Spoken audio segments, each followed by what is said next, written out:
Hello, everyone. Welcome to another wonderful, delightful, exciting episode of your favorite aquarium podcast, Tank Talk Podcast. I'm here with the Professor Jason Adams. And Jason, today we got a doozy. We got a doozy that everybody who knows me is automatically going to know what my choices are. But that's okay, because we're just going to have a nice conversation about it. What list are we coming out with today? Well, here's an interesting thing. You had mentioned, hey, I'd really like to do best cichlids. And I don't generally I don't do any prep for these things. So what you're saying, and I know you don't do like a ton, what you see from us is just our brain, right? Whatever is happening. So if it's a bad podcast, blame it on our brains. If it's a good one, be like, oh, look at their brains were functioning today.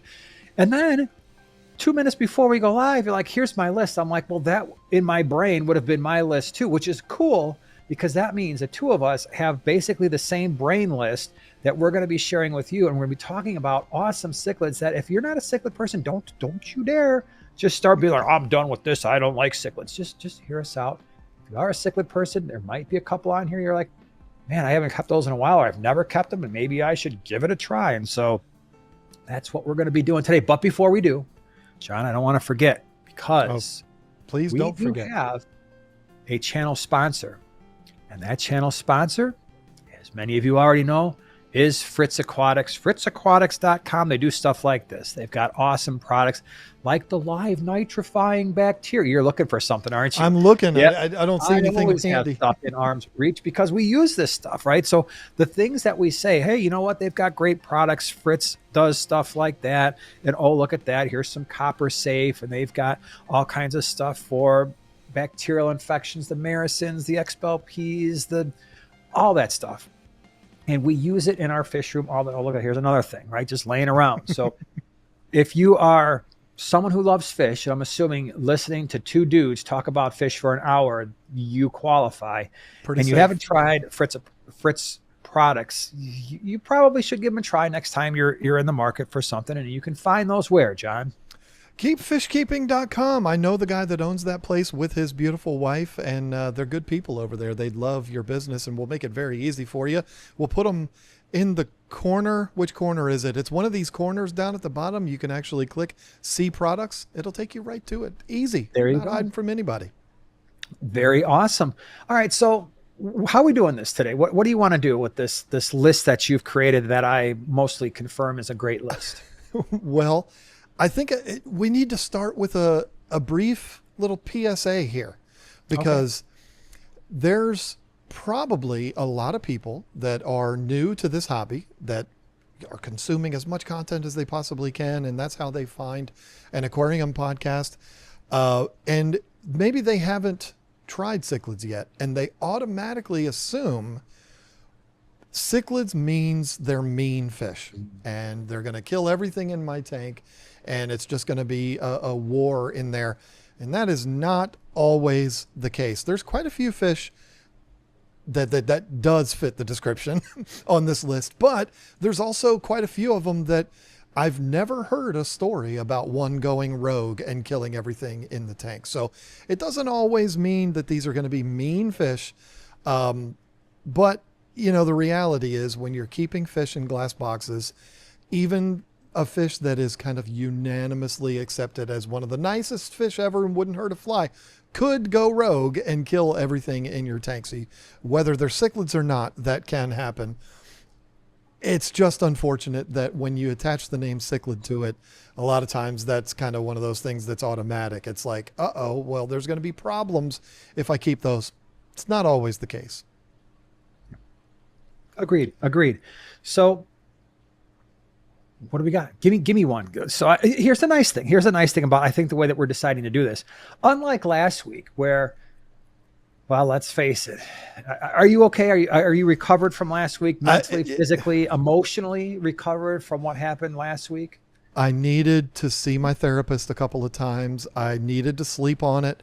And I really needed a lot of consoling from my wife, but she has helped me to feel a little bit better. But am I recovered entirely? No, but I am feeling, I have no confidence, but I feel a little bit better about myself.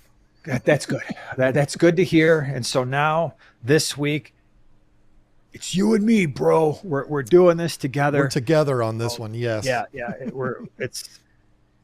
It's a different story. It's like Apollo and Rocky, and now we're training together, and we're going up against Mr. T.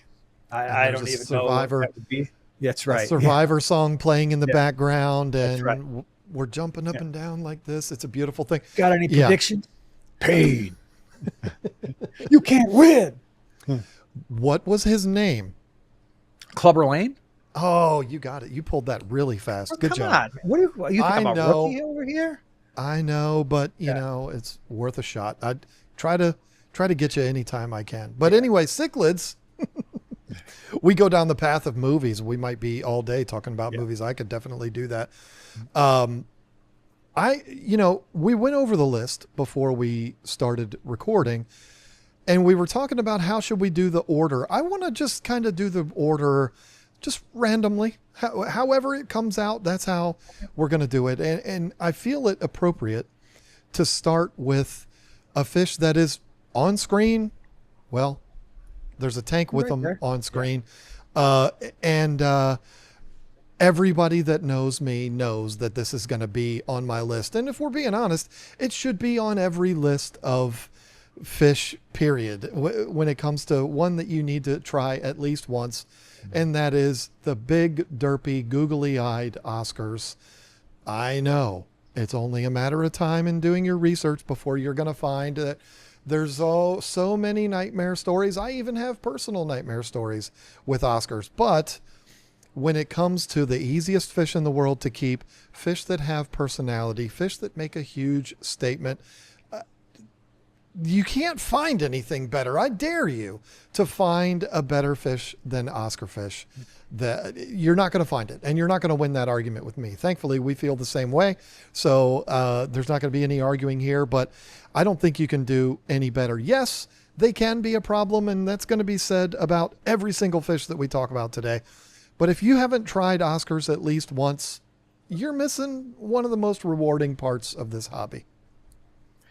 I'm going to have to agree with you on this one. Again, of all the fish I've kept, when people ask me, are there any fish that you would keep again or any fish that you really miss? I miss my 125 gallon Oscar tank because of the personality, because they will look at you and they have expressions. Like a lot of cichlids will definitely recognize you and they're interactive and they have personality, but make no mistake, of all the fish we talk about today, we have started with the one that has the most personality, that is the most enjoyable and most interactive.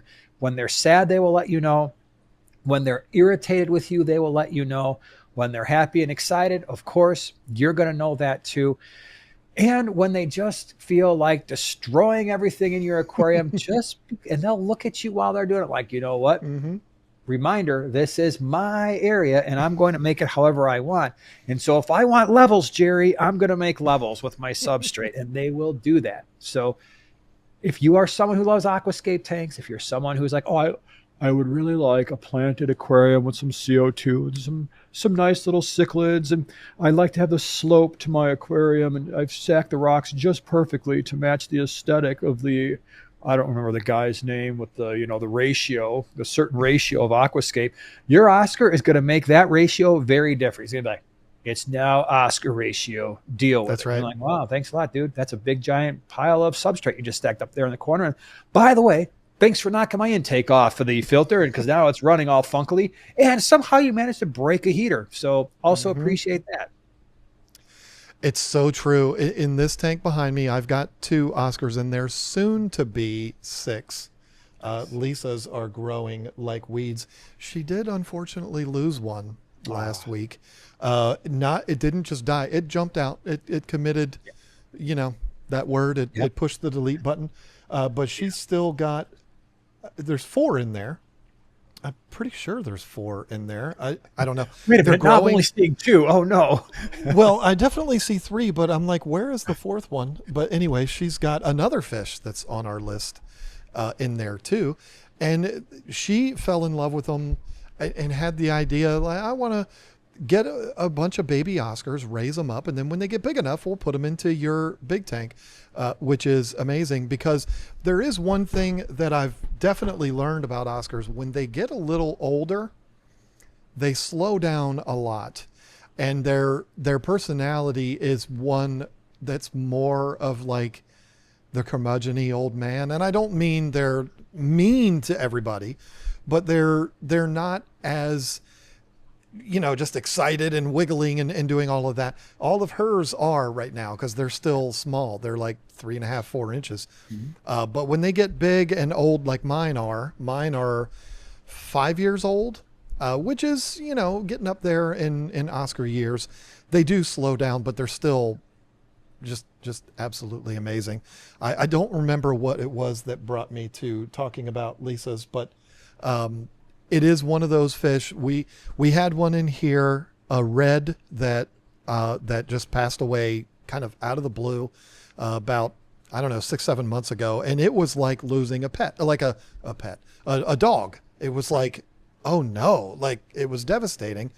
Just like when hers jumped out of the tank the other day, she came in and it was dry on the floor. There's not much you can do about that.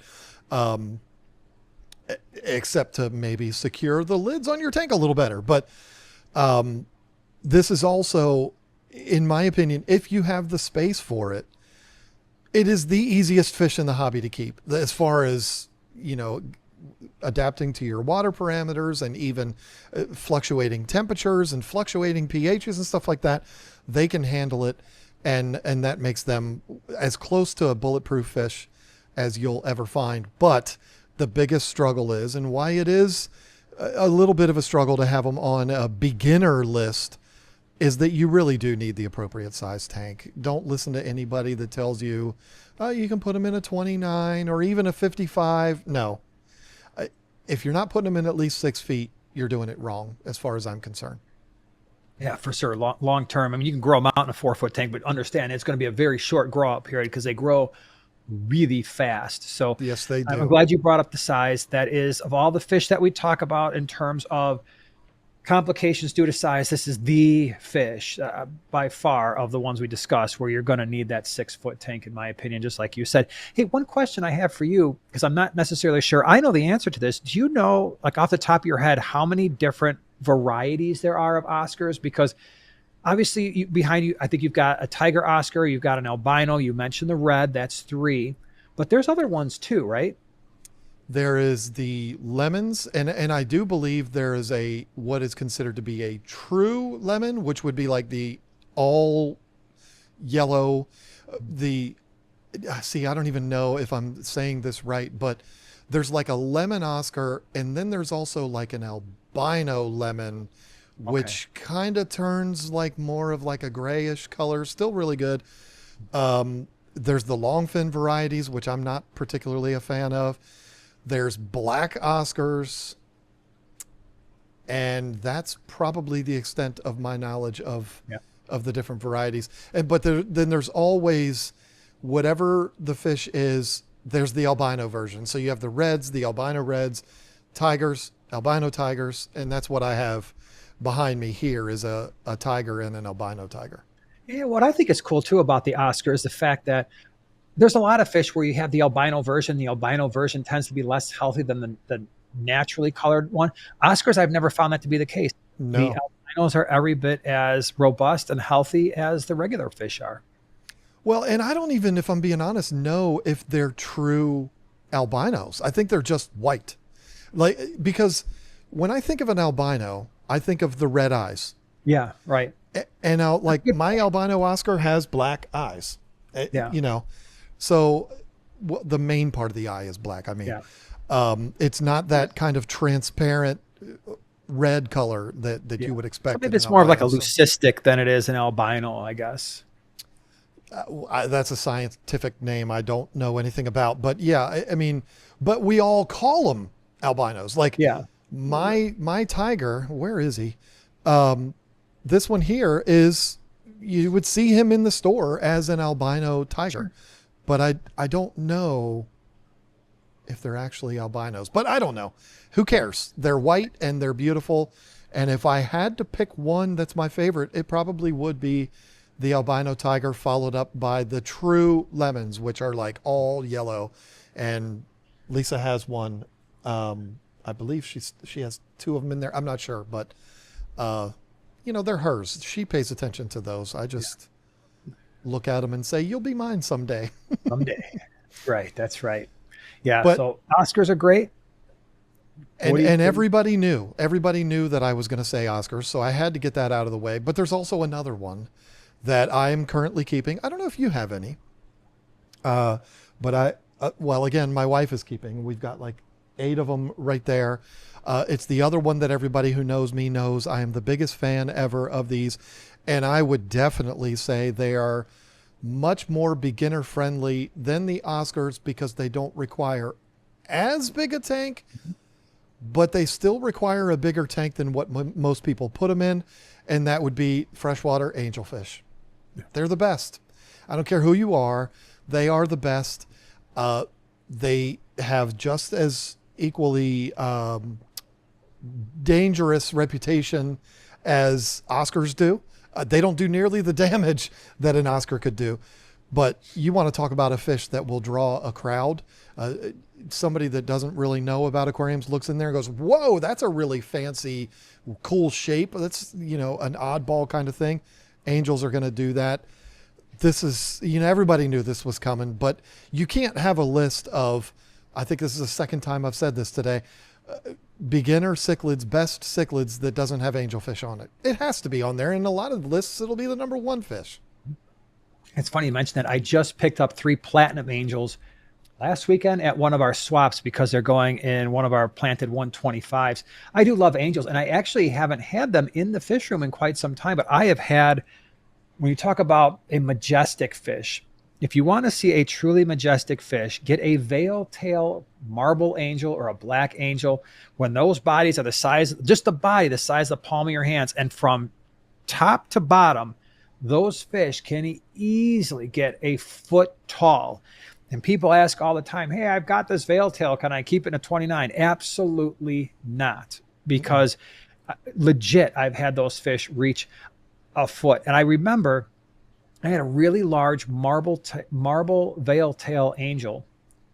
I had it in a 4-foot 150, which was a 30-inch tall tank, and I moved it to a 125 with other angelfish, and it looked ridiculous. I'm like, this is not, I should have kept it where it was. But the other tank had tinfoil barbs and stuff. It wasn't a good mix because of the activity level, so I left it in that tank. But even a 125, when you have a full-grown veil tail, it's like, okay, it'll work, but just be careful. Those fish can get very tall. Now, the standard fin don't generally get that tall in terms of, top of the fin to the bottom. So varieties there are off the charts, right? I mentioned I got platinums. I don't even know at this point. I go to the swaps, and there's guys there who their specialty is breeding angelfish, and they have bins and bins and bins filled with all these different angels, half of which I'm like, where did those come from? What the heck even is this thing? And so there can be 20, maybe 30 different Probably varieties. Even more than that, yeah. Easily.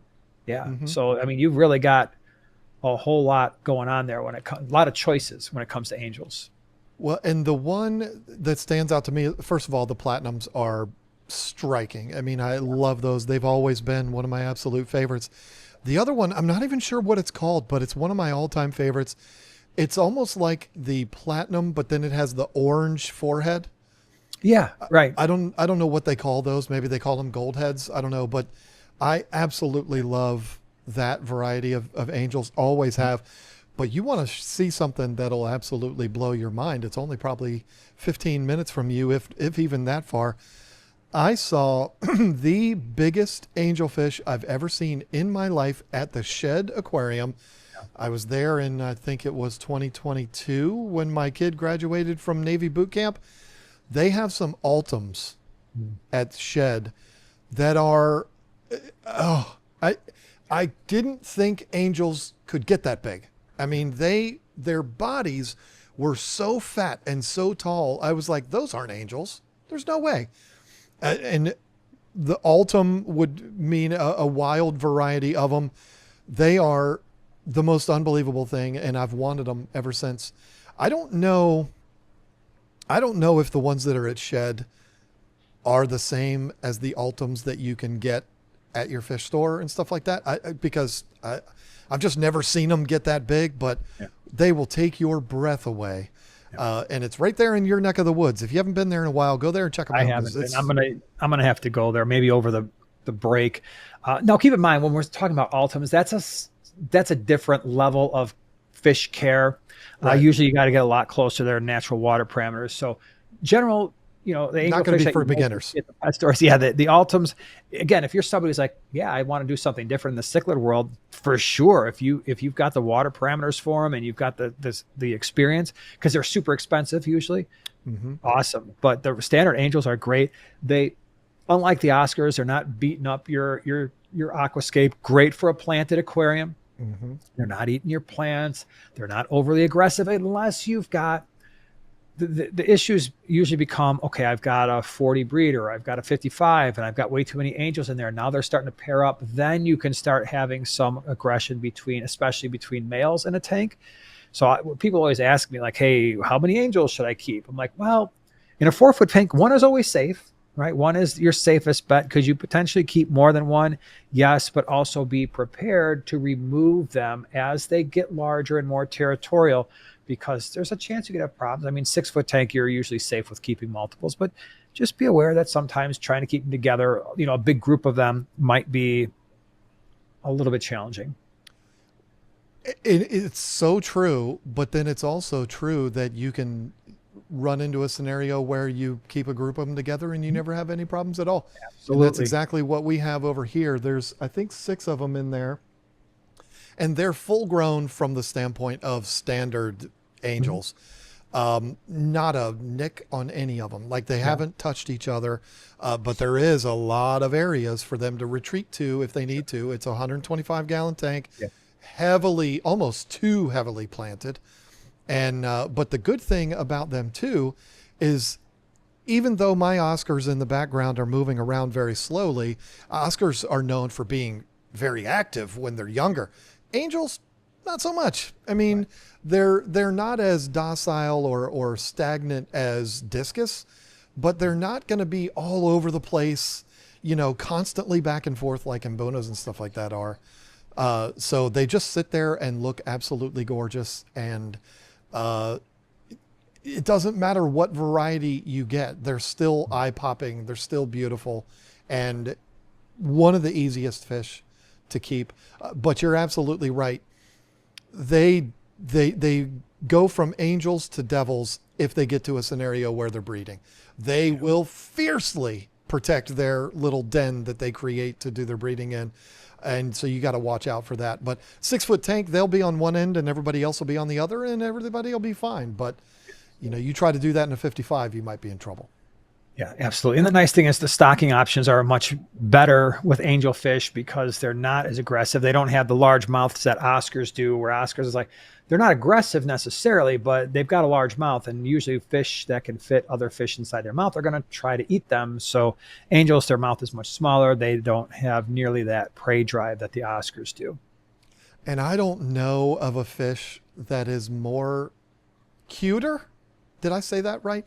I don't know of a cuter fish when it comes to feeding time. They're just the best. Feed them a floating food and they just turn and they face up and they go in. It's just the best. I love angels so much. And I'm not going to lie to you. It's possible that someday when I downsize and I only have one tank, it might be an angel tank because they're just so incredible. And I would love to get some of those Ultims. And I've got 3 240s. That's probably what I would need is one of those for the Ultims. And that might not even be big enough.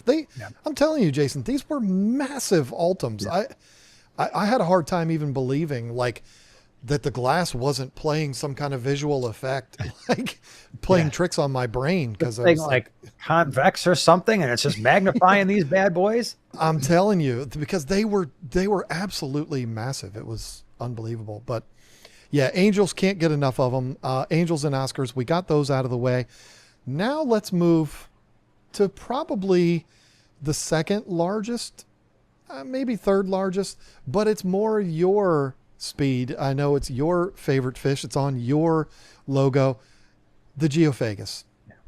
No brainer. I'm just going to let you have it. You go. So that's my personal favorite on this list, and it's not even close. I've actually got a 125 behind us that has a half a dozen different types of Geophagus. And so just like with the angelfish, there's different varieties, and the Oscars, there's different color varieties. With the Geophagus, there's different species, and they can range anywhere from Geophagus tapajos on the smaller side, might max out around 5 inches. And then you've got some of the bigger Severums types that can close in on a foot. But they've got two things going for them. One, ridiculous coloration. I mean, the spangling on these fish is unmatched. And then the finnage, especially the males, when they get those long trailers to the dorsal fin and the tail fin. And the cool thing about them is they're not really all that aggressive. Like I said, I've got a half a dozen in that 125. Fully expect that I will keep them for their entire life in that tank. I've bred multiple types of species of Geophagus. They are amazing. Now, they do sand sift. So one of the limitations is you really, really, really want to have a sand substrate, because they will pick up the sand and they'll put it in their mouth and try to get food out of the sand and spit it back out. But not super overly aggressive and full of color. Finnage is awesome. And I don't know. For me, I can't. If I like you with the Angels, if I could just have one tank, it'd be a Geo tank. Well, there's no reason why there couldn't be both of them in there. And you could put them together. Absolutely. That's right. Geos are so, I am so entertained by watching them sift the sand. I love watching that about them. And now correct me if I'm wrong, because you have a lot more experience with Geos than I do. They're not necessarily interior decorators like Oscars are. They're not really going to move the sand around. They're just going to kind of sift it in place and blow it back out. Whereas African cichlids, Oscars, you're going to find all your substrate piled up in the corner. Geos aren't going to do that, but they're just so daggone fun to watch gargle the sand and then spit it back out. I love that about them. And the colors, like you said, you're not going to beat them. That's another one too. I mean, I've got it in a heavily planted 125. I've kept them in planted tanks many times. Yeah, they really don't disturb the substrate enough to uproot your plants. They're not eating plants or anything like that. They can be aggressive towards one another sometimes. And so you just got to be a little bit careful. I would never put a Geo on anything less than a 4-foot tank. So at least a 55 gallon. I had multiple breeding groups of Geophagus tapajos, which is the smaller one, in a 55 gallon, and I've had them in 75s, but really the 6-foot tanks are nice, especially when you have the larger geos like the Severums group, which includes the Altifrons and Megasema. When you're going to get a fish that's close to a foot long, you do want a 6-foot tank for those guys, and that just it gives them a little bit more space for sure. Easy to feed. Water parameters all these fish that we're talking about are fairly adaptable to different water parameters. I mean, as long as you're not in the extremes either way, they're pretty straightforward. Correct me if I'm wrong. It is the Altifrons that is your favorite, right? That's your personal favorite? Yeah. So I did a species profile on that fish when it was in all of its glory. And oh my gosh, that fish the body alone was about 10 inches. And when you include the trailers on the fins and stuff, it was getting close to a foot. I lost that fish when I moved it from one tank to this 125, unfortunately. But and the other thing too is they grow very, very slowly. So unlike the angelfish and unlike the Oscars, where they grow pretty quick, especially the Oscars, the Geos, you have to have a ton of patience to really see them. If you buy them small, you have to have a lot of patience in terms of letting them show their full color and their finnage and their size. Of all the fish we're going to be talking about today, I would also say they're the most expensive.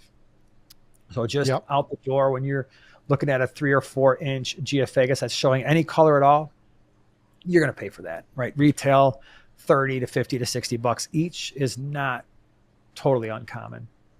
Well, and they're also not going to be as readily available as your Angels and your Oscars. Angels and Oscars are going to be in every fish store imaginable. Otherwise, they're not going to be in business long. But Geos, you might see a few of them in there, but not as easy to find, right? But not hard to find either. Sure. I mean, am I wrong there? No, I think you're them all over. Especially the more common ones, the tapajos, the Altifrons, the Megasema. Those will usually be around. But if you want, we've at this point have kept most of the Geophagus types out there. But like if you want the Pellegrini, that might be a little bit hard to find. Braziliensis, which is kind of a whole different situation. Most of what I've said about geos does not apply to the Braziliensis. They're more like a Jack Dempsey type of fish. So be careful there if you see those. Steindachnerai are usually mostly fairly common. Those are weird because they're mouth brooders, unlike the rest of the geos. So that's interesting. But yeah, they're a great fish. And if you haven't tried them, that is definitely one. If you've got a decent sized tank, so with the exception of Topos, I can go in a 4-foot tank. The rest of them I recommend a 6-footer. But I've kept them with Oscars just fine too. So you can keep Oscars and geos and the angels. So the 3 fish that we've mentioned, you could pretty much keep together and have usually minimal issues. What an amazing tank that would be too.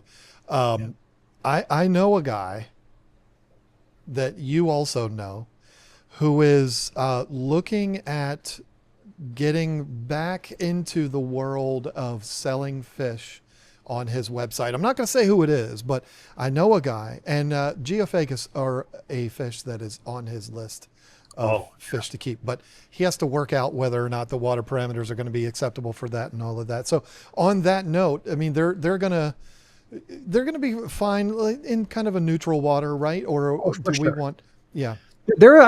Every fish we've talked about so far is South/Central American. So the water typically is going to be neutral or slightly acidic on the softer side. But all these fish, just like you, I keep them in harder water. And higher pH. So pH closer to 8.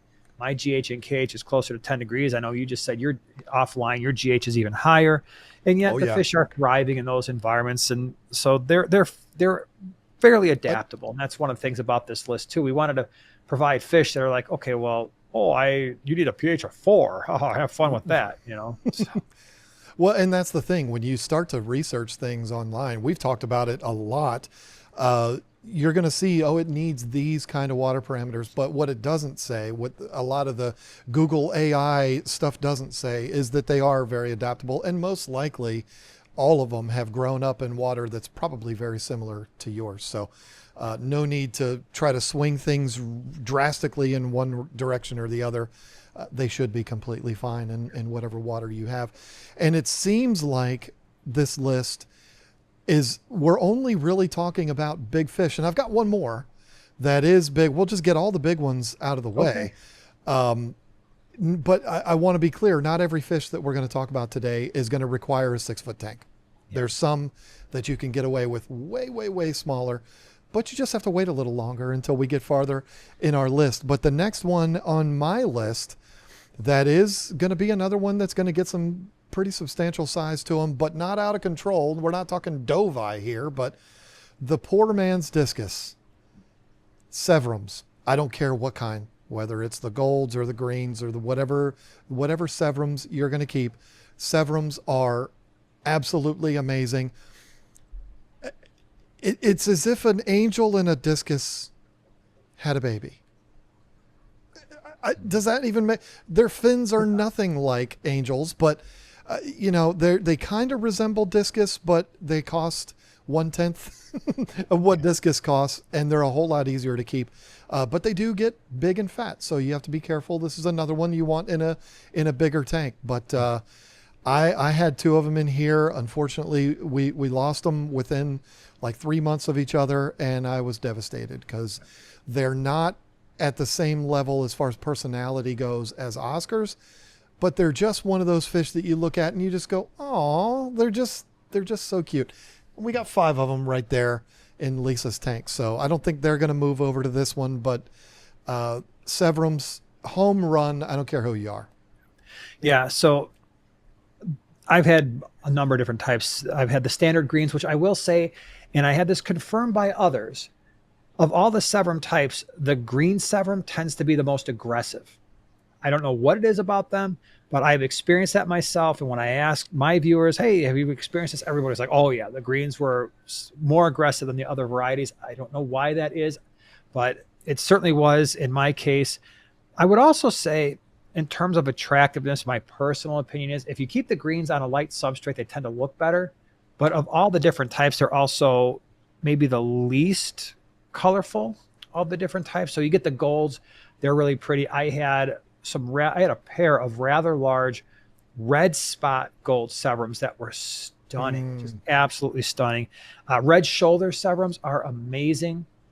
And then there's just, so you've got variety there, right? So you've got that going for you. The only major downside, plants. You can't have plants with Severums for the most part. Right. They eat, in my experience, every green thing I ever put in a tank with them, they ate, whether it was Anubias, Java fern, any type of val, you name it. I used to feed them guppy grass and like excess hornwort. They would eat that stuff. Not like, oh, I devoured it in 5 minutes like fish food, but over the course of a week or so, you'd be like, oh, okay, that's gone. Let me throw some more in there. So they do eat plants. That's the downside compared to what we've talked about so far, is you're not doing a plant tank with them usually. Yeah, I've never even tried plants with them. Lisa actually has some Vallisneria in with hers. We've talked about this. It's only a matter of time. With Oscars and Severums, when they're babies, okay, you'd be able to get away with that. But once they get some size to them, those Val are coming out of there for sure. But Severums, I can't get enough of them. And I feel like if I inherit the 4 Oscars from her to put them in with these 2 big ones, once they're big enough, and then I've got the 3 Bikers and the Pleco, I think I'm going to be pushing it to put 5 Severums in there with them. It's a 360 gallon. It could probably handle it, but I don't know. I think I might get too much flack for having too many fish in there at that point. But if I can, I will, because I love Severums so much. But it's very possible that they just stay in that tank by themselves and they'll be perfectly fine. I could not speak highly enough of Severums. So this next one doesn't get big, but it's not a small fish either. And it's a fish that you may experience the same thing. When I get a list, when a customer or a follower of the channel emails me and they have a problem in their tank or whatever, and they give me their list of fish, this fish is on almost every single list. It is I don't have a single one in here, but it's a standard fish that almost everybody keeps, and with good reason. That's the electric blue acara. Yeah. Tell me all the reasons why they are so popular. Well, color is absolutely the number one thing. Of all the fish we've talked about, this is the fish that you are going to notice from across the room immediately, because like the name implies, that electric blue color is no joke. I mean, it is very, very vibrant. And I know there are going to be some of you like, well, what about the regular acara? That's pretty too. And you're absolutely right. But the electric blue acara is the star when it comes to that type of fish, because there are very few freshwater fish that have that kind of metallic sheen to it, along with the intense color. And then you're also getting this fish that's usually relatively peaceful, can go with any of the fish. The nice thing is, so far, all the fish we've discussed could go together, right? Yep. They really could. And I've done all those combinations before. And this is the first fish where I'm like, you know what, 40-gallon breeder, you're good. You're good with a full-grown electric blue acara. In fact, I had a breeding group in a 40 breeder, and people are like, you have like 8 electric blue acara in there. And I'm like, yeah, and there's 2 breeding right there, and they're on eggs and fry, and yet all the other fish are still able to swim around the tank. So I find them to be usually not, although every once in a while I get someone's like, oh, my electric blue acara was a terror. And I go, okay, well, it's a cichlid, so that can happen. But very mellow fish, in my opinion. Yeah. And there's another fish that is not on our list. I want to ask you, I'm kind of throwing you a curveball here, but it's another fish that shares that electric blue name. Have you ever do you have any experience with the electric blue Jack Dempsey? I do, and I have. I've kept them, and I will never keep them again. And so I've tried multiple times. About 10 years ago, maybe 8 to 10 years ago, that was when they kind of burst onto the scene, became really popular, super expensive. And luckily, I was able to get them from some people who were in our fish club, so I didn't have to pay retail, which at the time was like $60 to $100 a fish.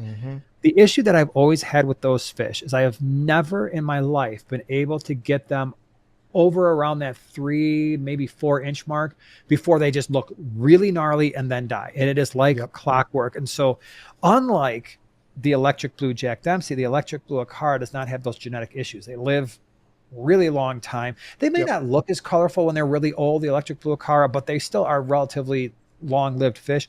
Electric blue Jack Dempsey, and people have gotten them to grow over that size, but I cannot get them any larger, and it's really frustrating. So I stopped even trying.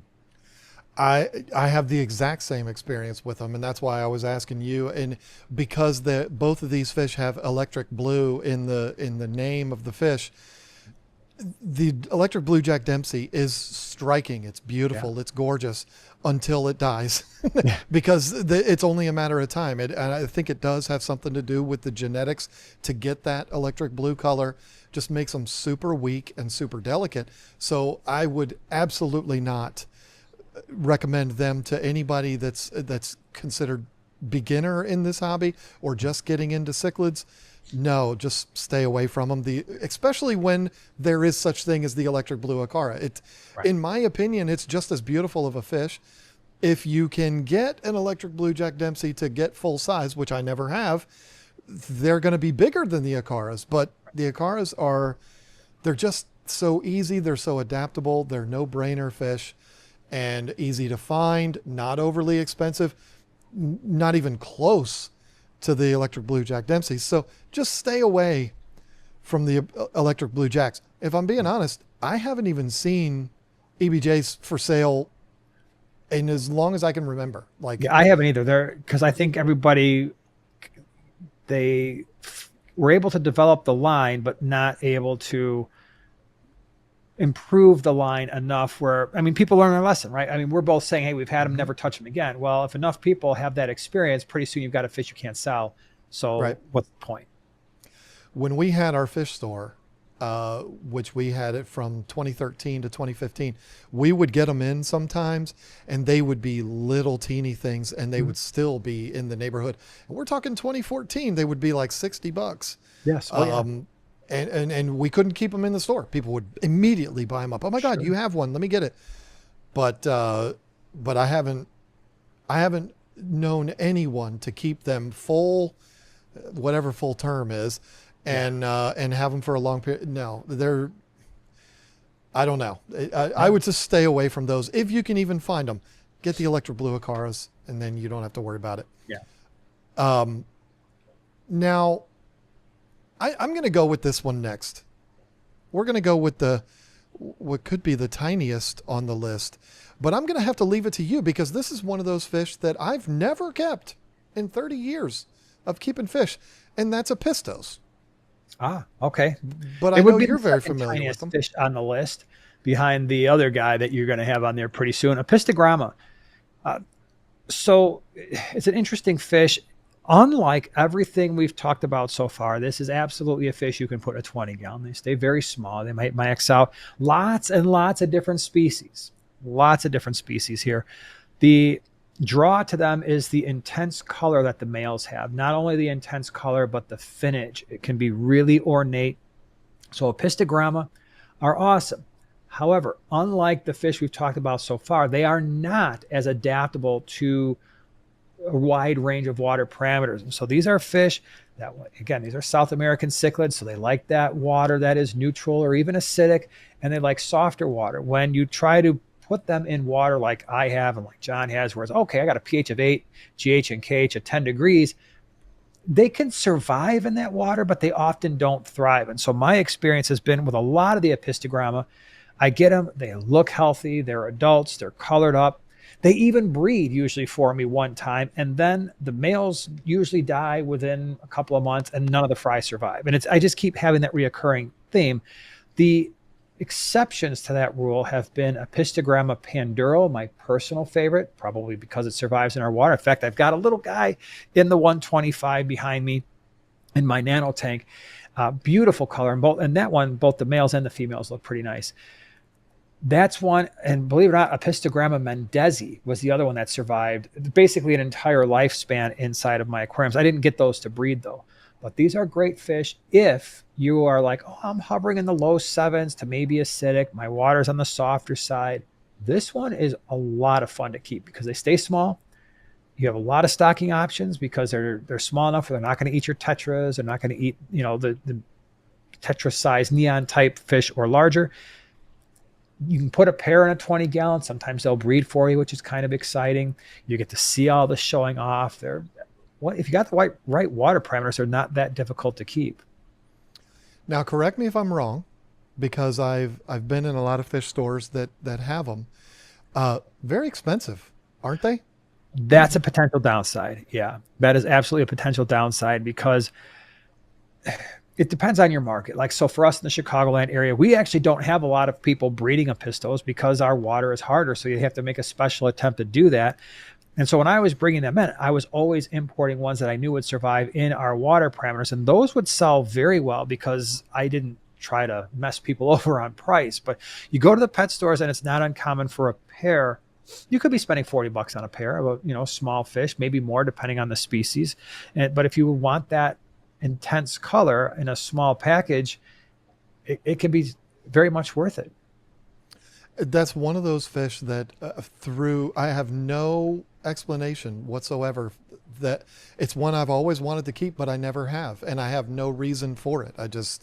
I'm into the bigger tanks with the bigger fish. And so that has a lot to do with it. But I don't think Lisa has ever kept them. She's the one with all the nano tanks, but, and these aren't necessarily nano fish, but you know what I mean? Smaller tanks. I don't know if she's kept them either, but I could be wrong. She'll let me know because she listens to every episode. But I do see them.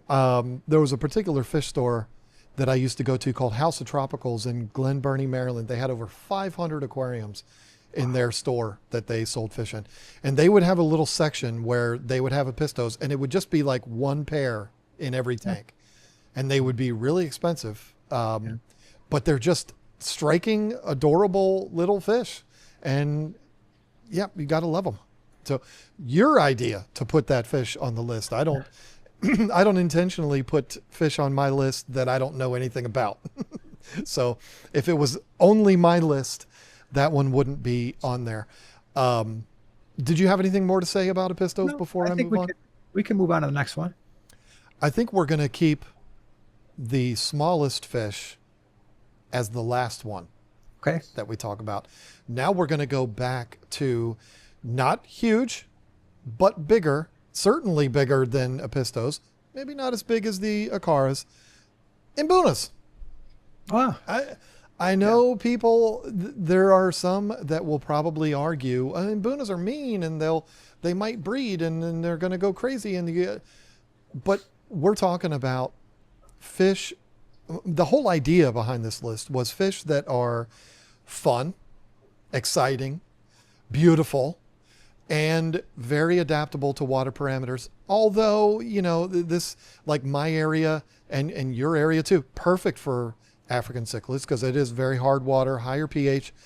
You're at a pH of 8. I'm at 7.8. So I'm a little bit lower than you, but my GH is absolutely through the roof where yours isn't as bad. But Mbuna's adaptable to almost any water that you have, do not require the biggest tank, but I know we've talked about this. I think I usually recommend a minimum of a 55, but 75 would be even better.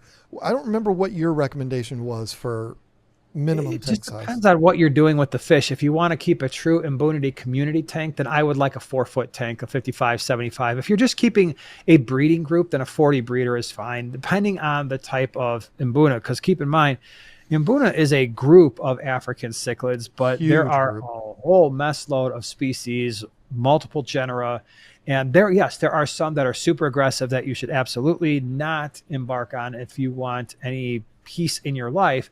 But I think when we're talking about Mbuna that are generally going to be easy to keep, it's things like yellow labs, Solosi, rusty cichlids. What else? ACI would be a good one. Afras. I like the Afras, the Pseudotropheus, but I would stay away from anything labeled zebra. Yeah, so I was able to do the red zebras. I found the females to be rather agreeable and they fit in well, but when you get a large dominant red zebra male, that can be problematic. The Kenii could be more on the aggressive side. Aratus are a nightmare. The Masoni are a nightmare. Bumblebee. So keep in mind. That's a Pseudotropheus. So why did I say Pseudotropheus? Isn't the bumblebee a Pseudotropheus? I think it is. Uh, I could be wrong. crab used to eye. sell- I know that's the species crab eye. I don't remember the genus. Okay. I But I don't know, but yeah, but I think that what's misleading is once you get those more rather peaceful types. I've got a 75-gallon what's a yellow lab and slow-si community, and I know you've got was it a 125? with my yellow labs at 240. Yeah, 240. Sorry, they are. I don't have a single fish in there with any nip fins. I don't have anybody hiding. They don't chase each other around that much. I mean, yeah, the males will sometimes like do the little male shimmy at one another and be like, get out of here. No, you get out of here. Let me show you this. And actually what they're doing is it creates vibration in the water that messes with the other fish's lateral line. So it's almost a way of sparring without actually having to do any damage necessarily. So really cool fish. And now, are you mixing them with any of the fish that we've talked about so far? Absolutely not. It's a bad idea. If you're going to do Mbuna, do an Mbuna only tank. Maybe you've got a bristlenose pleco that can hide in the rocks somewhere, but for the most part, that's what you're keeping in the tank. Yeah, the issue that there might be though, and this is, I've always said that this is a mistake that the big box pet stores make, is that you'll go there and they'll have an assorted Mbuna tank, and it'll have Kenyais and Aratus and zebras and things like that. And I don't like that one bit. I do like a mixed Mbuna tank. I like that a lot if it's the right ones. Now, perfect world, the snob in me is like, well, if you do only one type, like my 240 has nothing but yellow labs in it and it's magnificent, that's absolutely ideal. But you can mix quite a few of these together and they'd be fine. But you run into people complaining, oh, if they breed, they're going to be hybrids and all that. I don't care about all of that. It's fun. Who cares? But I don't want to mix things like Libidinochromis and Afras with zebras, just because the zebras get so much larger. They're zebras and ACI. I wouldn't put them at the same level as far as aggression goes, but they're going to be, in my opinion, the biggest Mbunas. Zebras and ACI. But zebras will just wreak havoc. Oh, yeah. But we don't talk about bumblebees. They're a nightmare. But one of the most appealing Mbunas that everybody who sees is going to see it and go, oh, I have to have that. If we're not talking about yellow labs, is the Demasoni. And I cannot argue with that. They are unbelievable, but they're also unbelievably mean. They have a reputation being unbelievably mean. So try to resist that. But there's quite a few varieties of Libidinochromis, which to me are the perfect Mbunas. Snow whites, yellow labs, some places call them gold labs. You can't lose with those. They're not going to bother each other. Like you said, there might be a little bit of chasing. Chasing doesn't necessarily mean they're trying to kill each other. It's just, you want to talk about striking colors and variety and activity and all of that. Yeah, this is where you need to go. Most definitely. All right. Are we on our last one?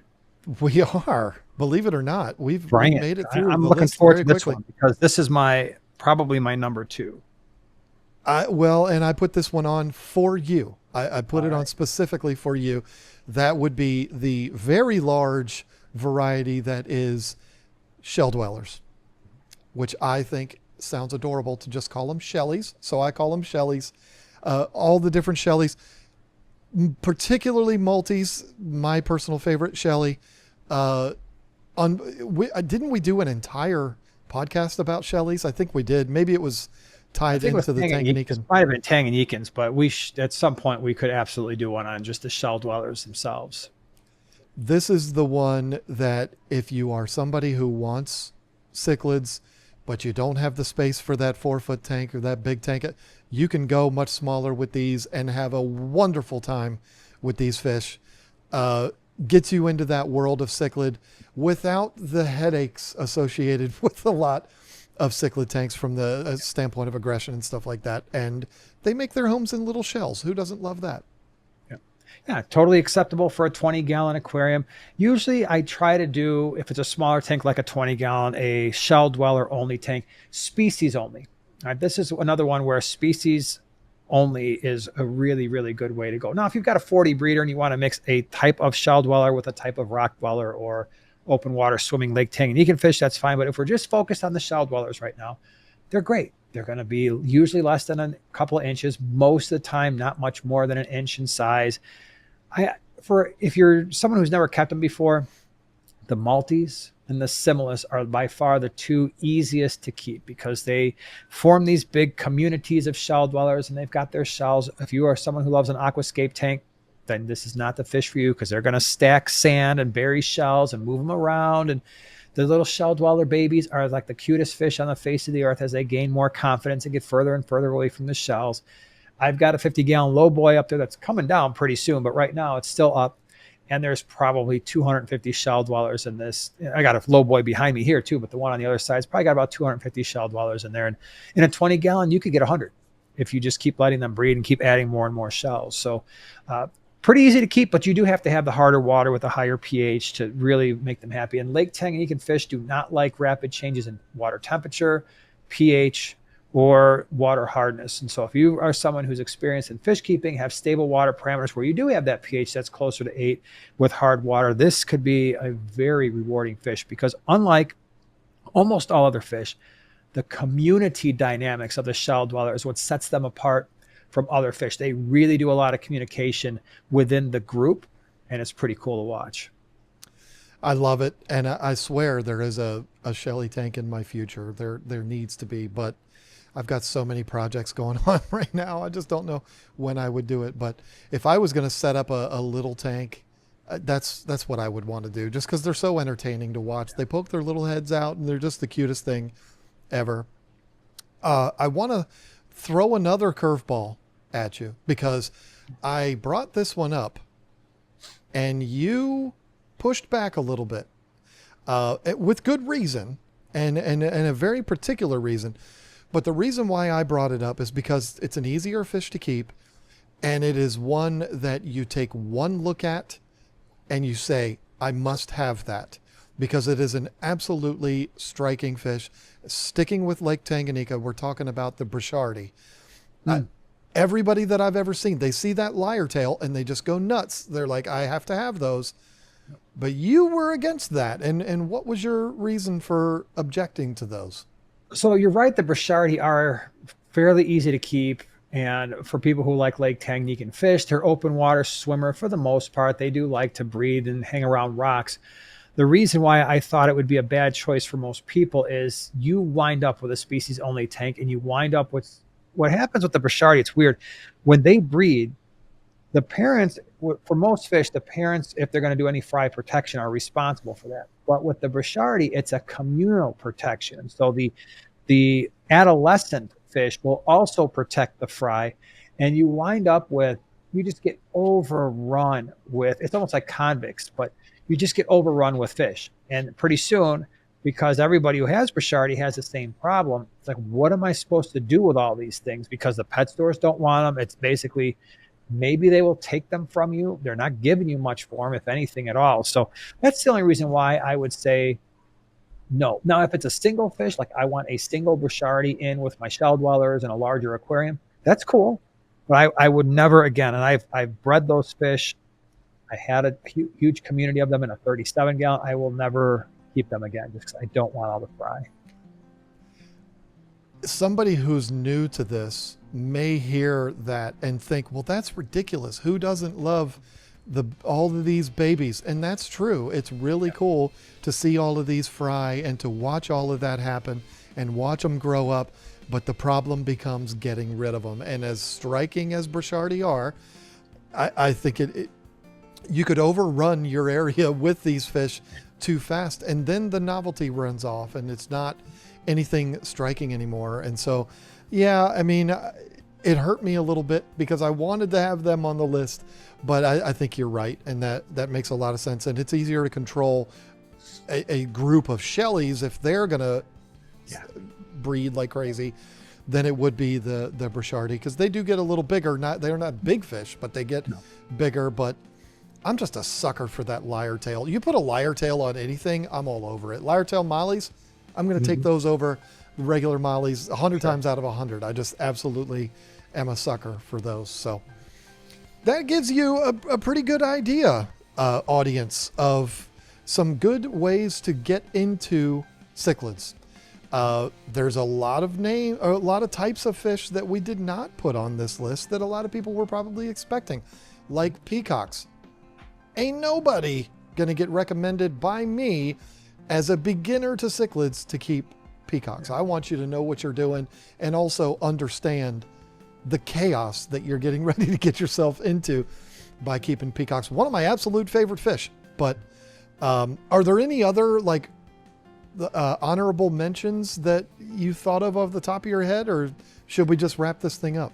I like where we're at with it now, because this provides people with the highest chance of success. Any second tier fish, you start introducing other issues, and I don't want that to happen to people. So I would say, if you are somebody who's listening right now and you think we left off a really good one, leave that in the comments. Let us know what you're thinking.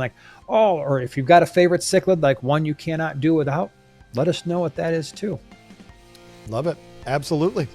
Well, that's it. Then it's time for you to wrap this thing up. Well, everybody, as always, thank you so much for being here. We hope you have a great week. We will be back same time, same place next week. Have a great week, everyone.